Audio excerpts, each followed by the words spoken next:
बिस्मिल्लाहिर्रहमानिर्रहीम। मैदे जूं सयूं आहिनि, अटे जूं हुजनि या मैदे जूं। टुकर करे रखंदासूं। हिकु वॾे बाउल में गरम पाणीअ में थोरो लूणु विझी उबलण लाइ रखंदासूं। 2-3 नंढा फोटा कुटे उन में 1 चमचो तेल जो ऐं ख़ूब सारो मखणु विझी असां हिकु पासे टिटको ॾियण लाइ रखंदासूं।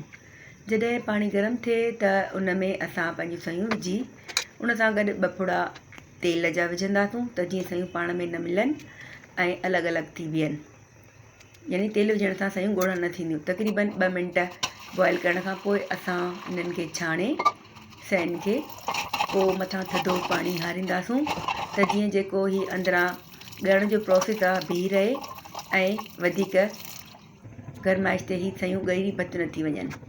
पोइ जेका पोटा ऐं तेल ऐं मखणु असां चुल्हि ते गरम करण लाइ रखियो आहे उहो चङी तरह पोटनि में टिड़काए असां उॿरियल सयुनि जे मथां विझंदासूं ऐं सयुनि खे चङी तरह मिक्स कंदासूं जीअं सभिनी सयुनि खे इहो मखणु ऐं फोटनि वारो तेल चङी तरह लॻी वञे।